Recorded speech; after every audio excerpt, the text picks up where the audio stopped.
我来念第6节，在这山上，万军之耶和华必为万民用肥甘设摆宴席，用陈酒和满髓的肥甘，并澄清的陈酒设摆宴席。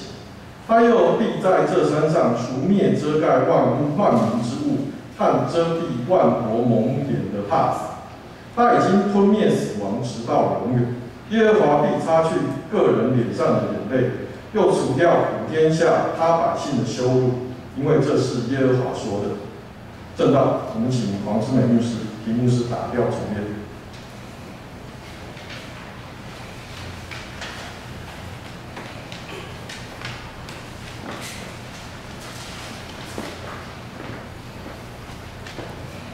好，各位弟兄姐妹，大家平安。我想口罩从去年开始就好像成为我们生活当中的一个必需品。那这个口罩呢，从一个未信者的角度，我们讲说以世俗的角度就没有信仰的人他的角度来看，口罩可能是一种羞愧的一个记号。怎么说呢？这个口罩也代表了我们人的无能为力。再来呢，也是人跟人彼此之间的一种不信任。我想欧美国家，我们有听说他们对于戴口罩这件事情非常的反感，因为他们觉得戴口罩这样是对彼此的不尊重。好，还有一点，口罩它可能会渐渐让我们营造出一种假象。什么假象呢？就好像我知道有些人好像就是不化妆不敢出门，就一定要嘴要碎安然后才敢出门这样。那口罩一戴着就是你不化妆也大家都看起来都一样，好，看起来都一样。就是对于始终对自己没有自信的那些人，戴口罩反而给他们一种，我其实跟大家一样的这种假象。这个是假象呢。如果他是真的有自信，他不会 care 到底有没有戴口罩这件事情。好，那今天的经文里面呢，在第7节，我请杨明放到经文的那一个页面。经文的第7节里面，我们会看到经文里面有说遮盖万民之物和遮蔽万国蒙脸的帕子。这是和合本的翻译，在和合本修订版里面呢，这个遮盖万民之物，就是指遮盖万民的面纱。就好像我们人现在戴口罩，对不对？可是呢，平常就是这个有一个面纱嘛，好像有个面纱把自己的脸遮住这样。这个面纱指的是一种与神隔离的状态。我们可以从先知以赛亚的预言当中，我们今天以赛亚的书已经读到25章了。当我们从第1章一路这样读过来，读到25章，我们可以清楚的知道，上帝子民已经世俗化。他们已经世俗化了。怎么样的世俗化呢？当他们的国家陷入危机的时候，他们只寻求外交关系，他们想透过一些外交手段寻求别国的帮助，抱大国的大腿，抱人家的大腿。他们希望能够西瓜靠大边站，好看哪个国家强盛就靠哪边，或是联络一些小国来对抗那个大国这样。他们只知道要透过外交的手段，却不知道要仰望、求告他们列祖的上帝，也就是他们的上帝耶和华。当上帝差派他的仆人来到他们当中，告诫他们应走的路的时候，他们应着景象，充耳不闻。他们仍然应着景象走自己的路。像这样子的信仰错误，绝对不是1天2天造成的。这样子信仰的错误，就是他们长时间累积出来，忽略在信仰上面的打造。当他们在小事上无法忠心的时候，在大事上就一定没有办法忠心。这个部分我们待会儿再来看。至于第7节里面还有后半段，他说遮蔽万国蒙脸的帕子。这个遮蔽万国蒙脸的这个帕子，这个帕子也是一种自以为意的骄傲。刚才有说，上帝兴起以色列周边的国家，成为他惩罚他子民的工具的时候，这一些列邦列国这些国家，哇，好像替天行道这样子，自以为意替天行道，然后呢，杀他的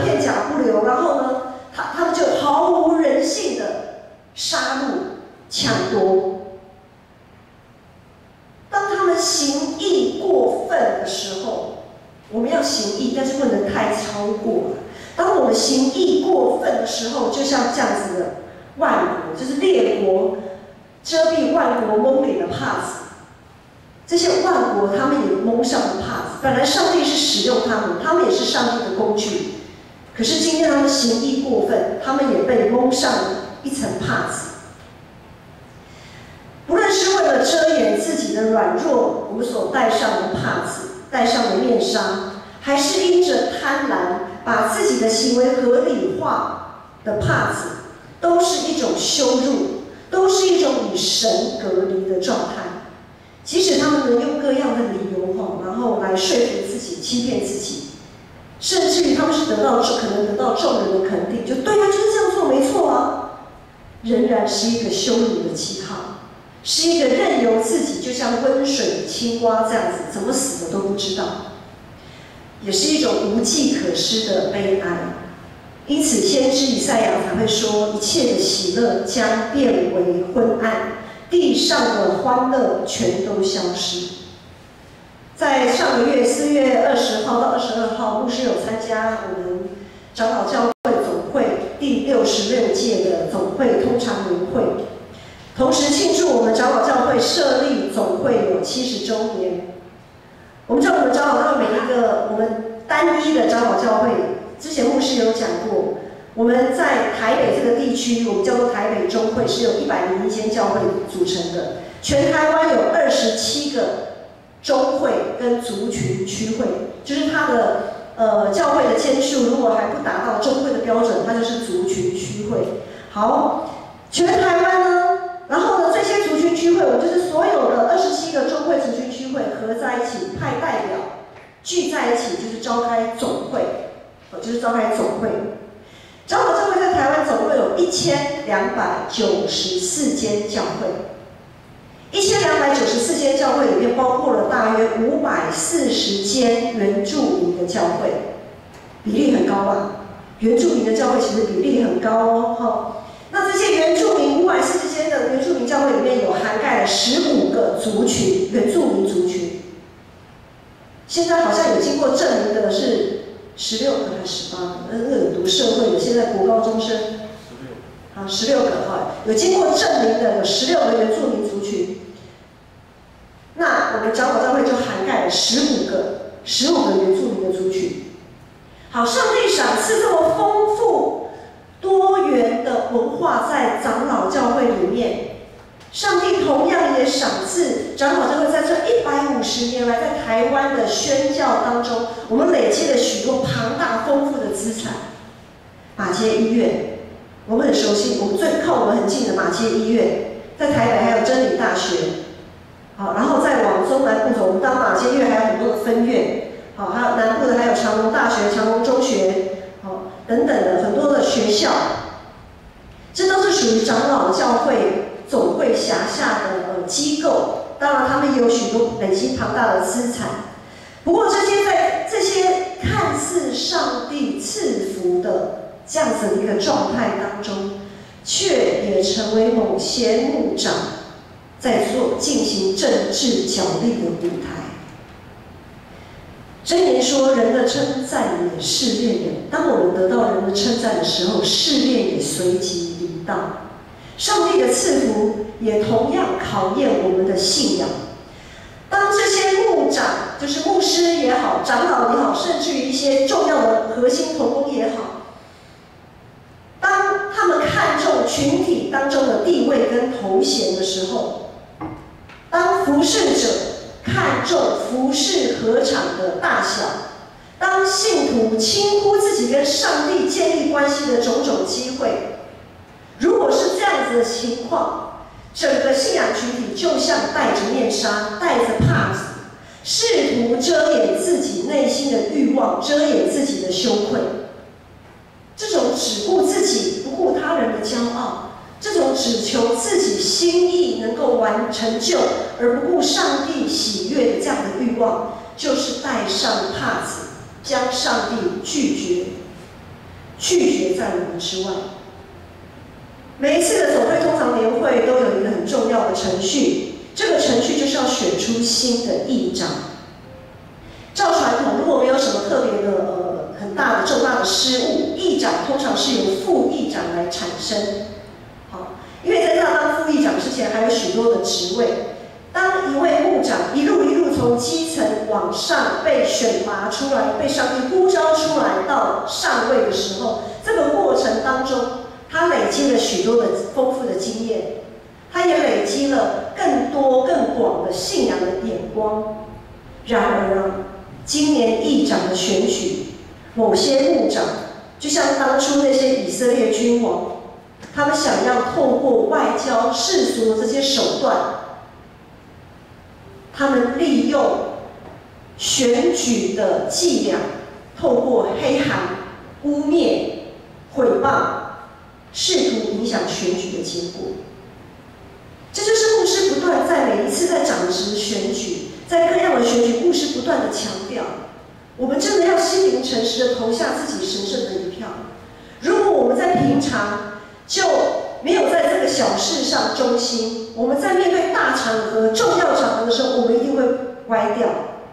今年的议长选举以历史以来的新低点、新低的得票率产生。今年议长他得到了51%，他的得票率只有51%，刚好过半。这么低的得票率，在闭会礼拜当中，新上任的总会议长他分享自己的心境。他说，他早就知道暗潮汹涌，许多人都在台下运作，在开总会之前，早就整个一些污蔑、诽谤他的消息早就传遍了整个教会界，但是他只选择安静等候。他单单仰望上帝如何来成就这件事情。他谦卑自己在上帝面前祷告，他说：“主啊，我扪心自问，我没有亏欠你所呼召我所走的每一个路径。如今你要把你的旨意彰显给我看，你要给我一个记号。”他跟上帝要了一个记号，那个记号就是他当选。而这51%看似羞愧的得票率，就是上帝信实公义彰显的记号。他在闭会礼拜这样子的分享，很明显的，那些依附权势或者是向一些关系低头的投票部队，带着阻断上帝心意的面纱来投票。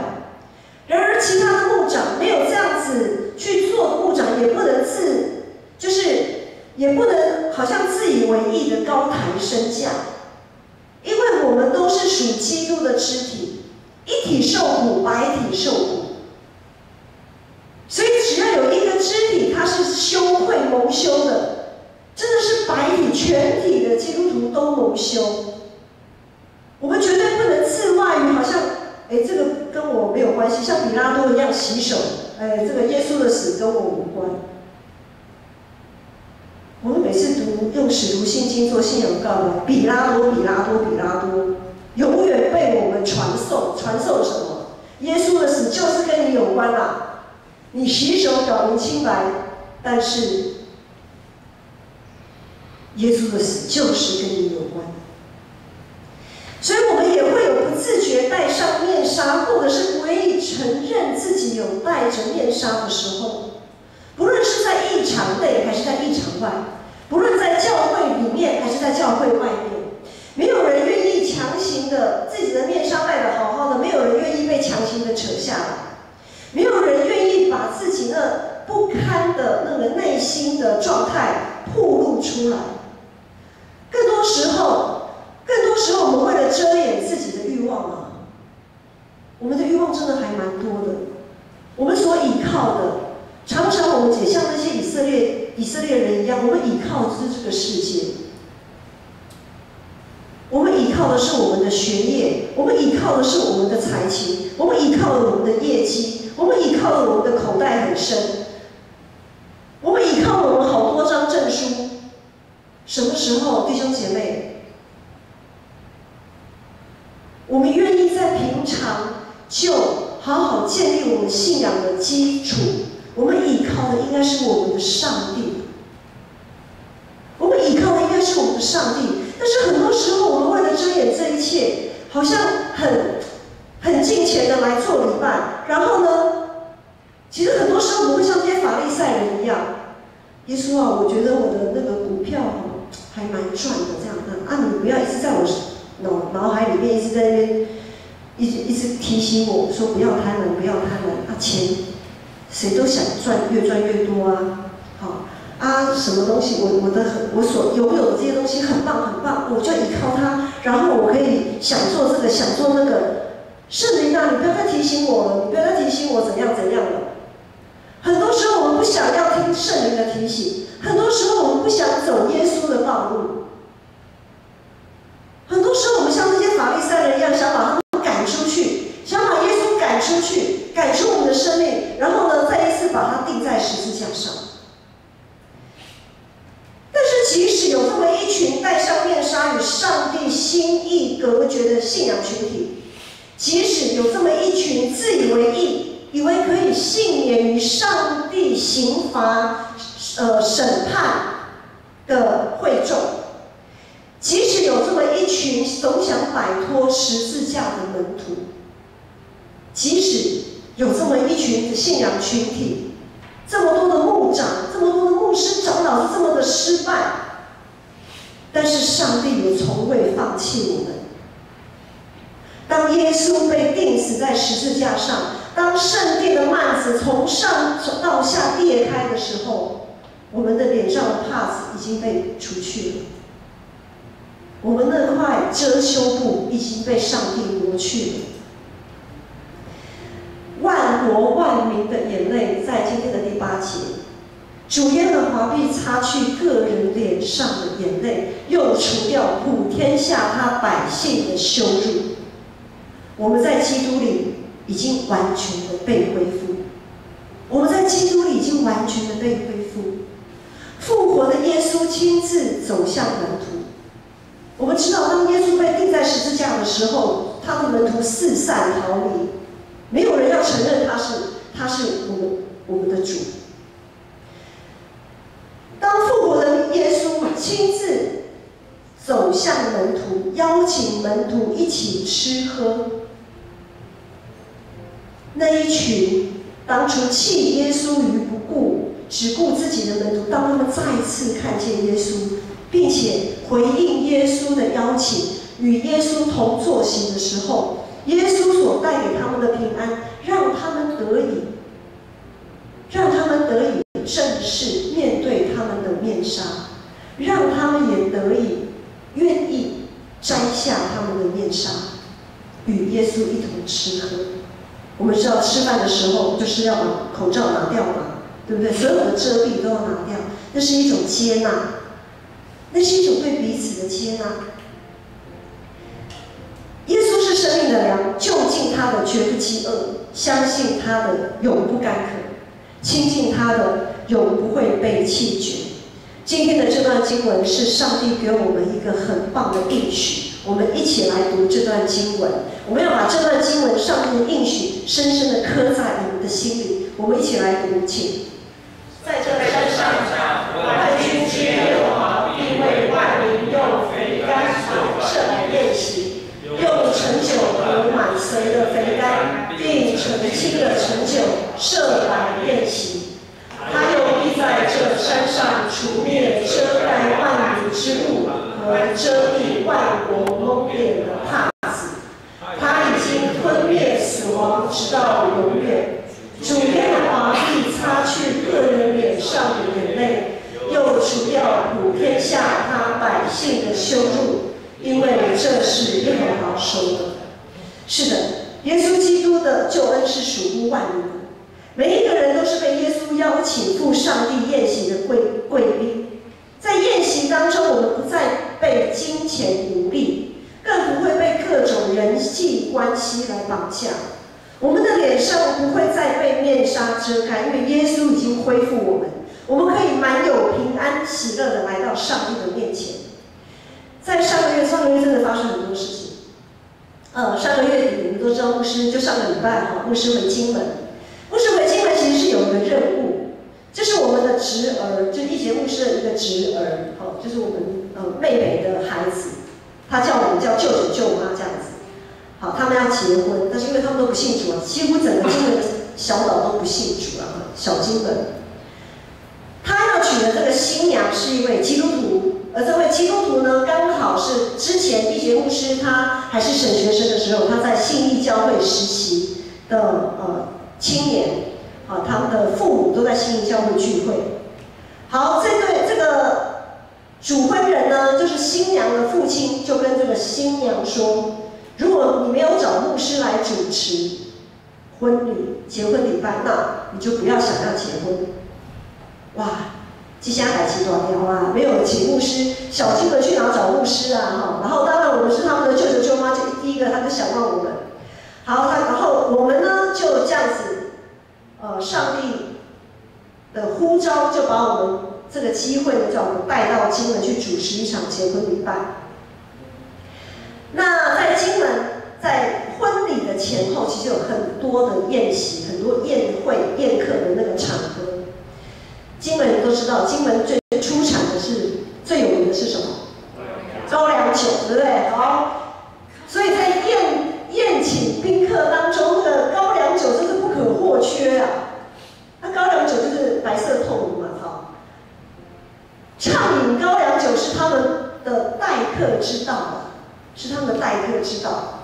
但是我跟一节牧师呢，即便在这么多的这种宴客的场合当中，我们仍然坚持滴酒不沾，不是我们特别圣洁，喝不喝酒不是圣洁圣不圣洁评断的标准。我们所坚持的是什么？因为在金门的饮酒文化，它是一种放纵私欲、拼酒啦，它是在拼酒，它不是在品酒，懂吗？它在拼酒，它不在品酒。我们所要坚持的是与这种纵欲的拼酒文化相抗衡的信仰实践。因为今天一个人来敬你酒，你跟他敬了，下一个人会说：“阿丽奈，我跟你敬，你不跟我敬。”他会觉得你不给我面子。只要当我们跟第一个人敬酒，我们可能就会马上跟全部所有的人，没有一个可以例外。这样子的一个文化，我们所抵抗的是这个。即便在那个当下，在那些场合，我们看起来好像很不近人情，好像我们被金门整个文化是被拒绝、排斥在外的。可是我们仍然满有平安，因为我们不受口腹之欲的辖制，我们也没有什么面子问题。我们不被文化束缚，我们不会被人情压力束缚，我们没有任何的羞愧，在我们跟上帝之间，我们没有任何的羞愧；我们在跟上帝之间，我们没有任何的怕死。我们充分的在灵里享受上帝为我们摆设的宴席，在这样子属世的宴席里面，我们可以自由的拒绝我们不想做的事。我们可以自由的去拒绝，我们不会受这些辖制。弟兄姐妹，上帝所赐的平安超乎人所能想象。如果我们只是想透过世界的法则，如果你想说好，我跟一个人敬酒，然后下面的人我可以就我已经给一个人敬酒，意识到了，之后的人都可以不用了。我们如果想透过这样子的人际关系，然后去拿捏我们的跟谁敬酒，又不跟谁敬酒。如果我们只想透过世俗的法则，透过我们的关系，透过我们所拥有的一些资源，想要来除掉我们内心对上帝的羞愧。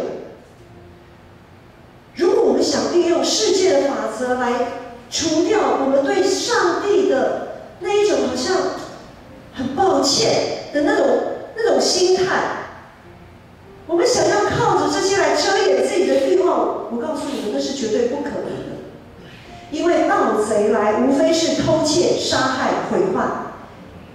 唯有真实的亲近耶稣，唯有我们很真实的站立在这个信仰上，我们才能够除灭那一些捆绑，一些捆绑我们，让我们几乎无法呼吸、无法动弹的那一些欲望，那一些绳索、那些枷锁，我们才能把那些枷锁给断除，然后我们才能恢复神造我们美好的本相。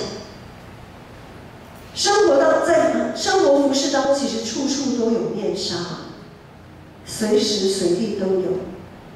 上个礼拜很开心看到建成二团，我们的乐团二团首次的服饰，从去年半年之前，一团的你们的团长还有你们的总监啊，你们的这团员，就是我们讲的老鸟啦，怎么看待这一些菜鸟？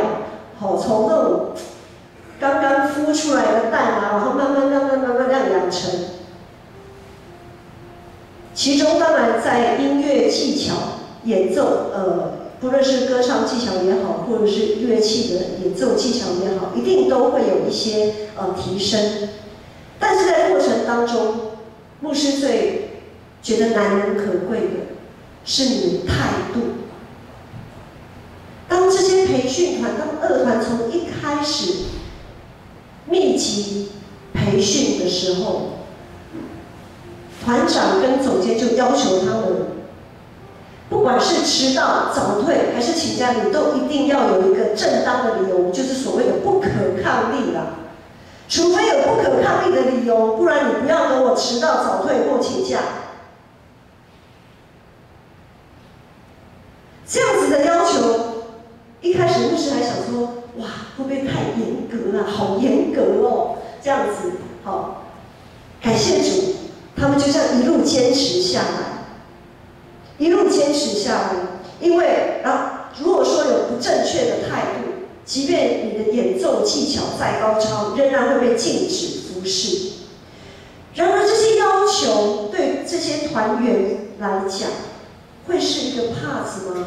会是一个阻隔他们服侍上帝、亲近上帝的帕子跟面纱吗？会吗？我们都知道，我们不是自娱于人的俱乐部。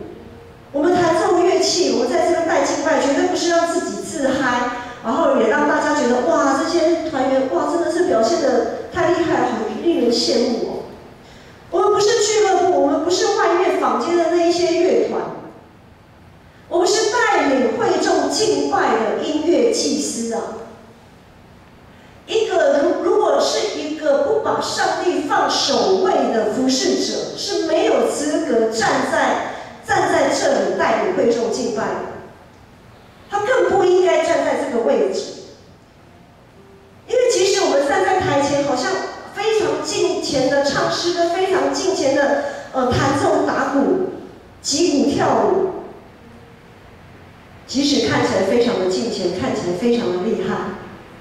看起来非常的帅，但其实我们每一个人跟上帝之间的关系已经开始发臭流脓了，已经开始走向死亡。因为当我们的献祭，当我们献上我们自己的时候，如果处处充满了算计，充满了私心；如果当我们献上自己为祭的时候，处处充满悖逆与自满。很多时候我们也很自满，觉得自己可以够了，不用再练了，或者充满一些悖逆、不顺服。哎呀，这个要求怎么这么不得人喜欢啊？好，我就是不想这些要求很刺耳。如果我们献上自己为祭，如果我们的服事是这个态度的话，一定会被击杀。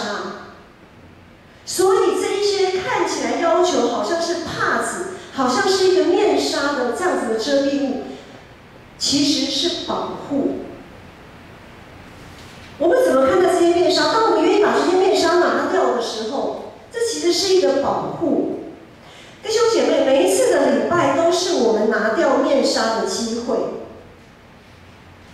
我们要恢复我们自己，我们首先要注重的要先恢复我们敬拜，恢复我们做礼拜对上帝的态度。不是只有敬拜团有这样的要求，其实每一个会众都应该要这样子的自我要求。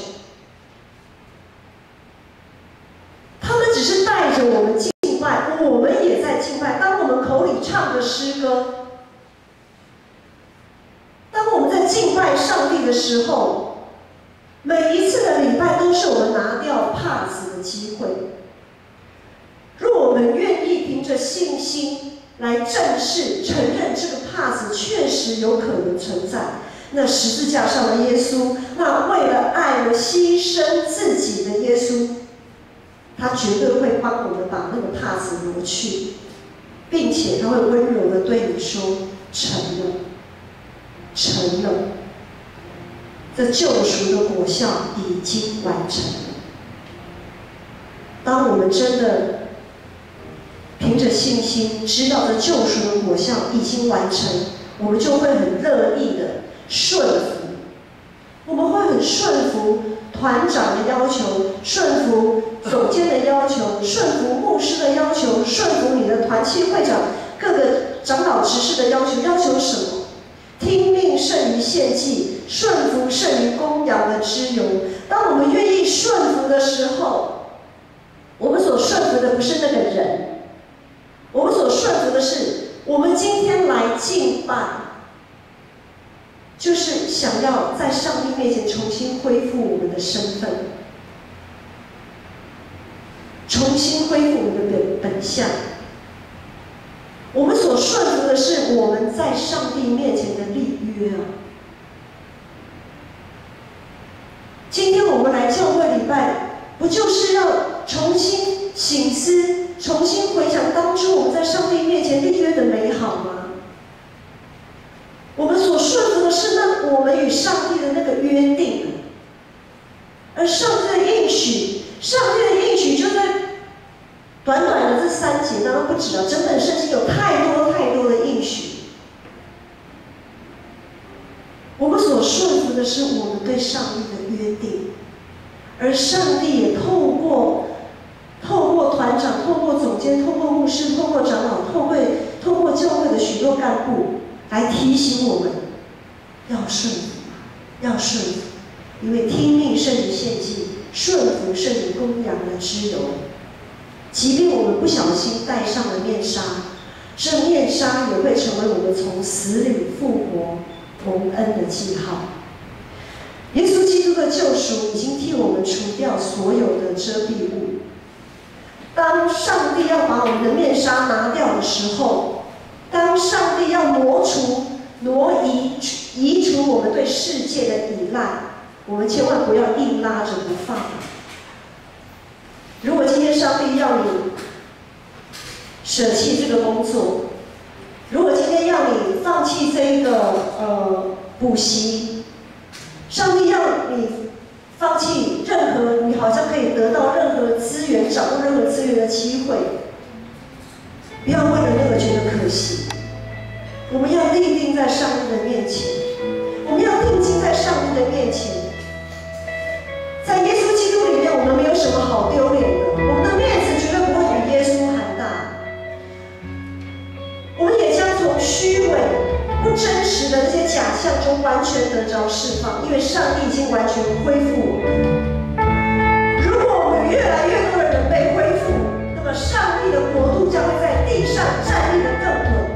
我们要一起来唱这首诗歌，我们一起起立来唱这首诗歌。我们要让上帝来恢复我们，恢复我们的柔美的形象，让基督的教会，让基督的教会可以站立在这个地上。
盼望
诚实的敬拜。恢复我，恢复我，再次触我们。我们一起来领受上帝的赐福。愿主耶稣基督的恩惠、天父上帝的怜悯、圣灵的帮助，让你们每一个人的帕子都从脸上除去，让每一个人都能够进入在主丰盛的宴席里，与主同坐席，从今时直到永远。阿们。